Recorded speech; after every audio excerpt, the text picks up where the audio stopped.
कड़ी पत्ते के प्लांट को लगाते समय आपको जो सबसे ज़रूरी चीज़ ध्यान में रखनी है वो है गमला।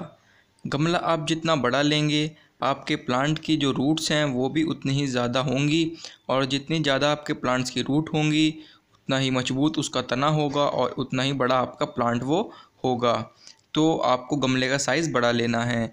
जैसे कि मैंने अपना ये जो गमला है उसका साइज़ बड़ा लिया है, तो मेरे प्लांट पे आप देख सकते हैं कितनी अच्छी फ्लावरिंग हो रही है, क्योंकि इसकी जो जड़ें हैं वो ज़्यादा हैं और उसकी वजह से इसकी ग्रोथ भी ज़्यादा हो रही है और ये तेज़ी से बढ़ रहा है और इस पर फ्लावर्स भी आ गए हैं। तो गमला भी बहुत मैटर करता है, क्योंकि अगर आप छोटे गमले में अपने प्लांट को लगाएंगे तो उसकी जल्दी जल्दी रूट बाउंड्स होने लगेंगी और फिर आपको उसकी रूट्स काटनी पड़ेंगी, और रूट काटने से आपका प्लांट बढ़ता तो रहता है पर उसमें वह ताकत नहीं रहती, क्योंकि प्लांट्स को ताकत रूट से ही मिलती है।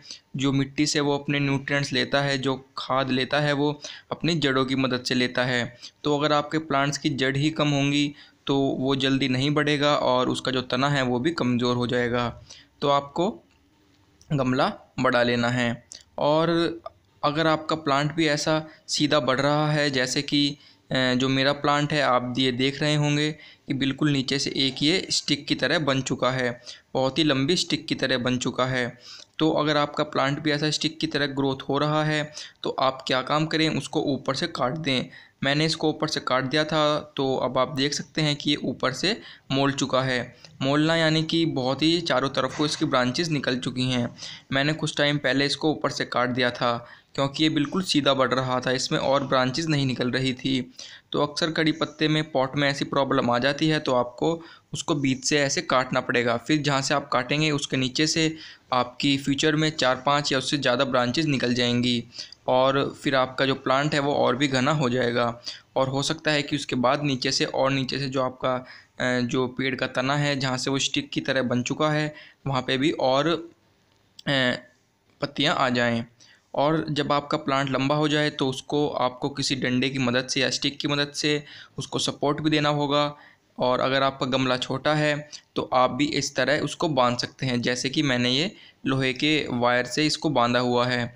अब इससे जब बहुत तेज़ हवा चलती है या फिर कभी बरसात के मौसम में तूफ़ान चलते हैं तो तभी भी जो मेरा पेड़ का तना है वो टूटेगा नहीं, यानी कि हवा की जब तेज़ हवा से ये टूटता नहीं। तो आपको भी इसको ऐसे किसी चीज़ से बांध देना है या फिर आप उसको किसी डंडे की हेल्प से भी सपोर्ट दे सकते हैं।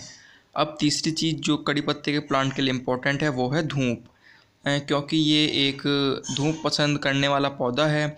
तो आप इसको ऐसी जगह रखें जहाँ दिन में कम से कम भी 4 से 5 घंटे की डायरेक्ट सनलाइट पड़ती हो, क्योंकि अगर आप डायरेक्ट सनलाइट में इसको नहीं रखेंगे तो इस पर जो इसकी पत्तियां हैं वो थोड़ी सी पीली होनी स्टार्ट हो जाएंगी और इसकी ग्रोथ भी इतनी अच्छी तरीके से नहीं होगी। खाद आप इसमें कोई भी इनऑर्गेनिक फर्टिलाइज़र ना दें, सिर्फ ऑर्गेनिक फर्टिलाइज़र दें, जैसे कि गाय के गोबर की खाद और या फिर पत्तियों की खाद। और ये सब करने से मुझे उम्मीद है कि आपका जो प्लांट है वो भी बहुत जल्दी से घना हो जाएगा। और फ्रेंड्स, अगर आपने मुझे अब तक इंस्टाग्राम पे फॉलो नहीं करा है तो आप मुझे इंस्टाग्राम पे भी फॉलो कर सकते हैं, लिंक आपको डिस्क्रिप्शन में मिल जाएगा। इंस्टाग्राम पे मैं रोज़ रोज़ नई नई अपने प्लांट्स की अपडेट्स शो करता रहता हूँ। तो अगर आपको ये वीडियो अच्छी लगे और आप फ्यूचर में भी ऐसी वीडियोज़ को और देखना चाहते हैं तो अभी अमेजिंग गार्डनिंग चैनल को सब्सक्राइब कर लीजिए और साथ में बेल आइकन को भी प्रेस कर दीजिए। और हाँ, इंस्टाग्राम पे मुझे फॉलो करना मत भूलना। तब तक के लिए thank you, good bye, see you and Tata.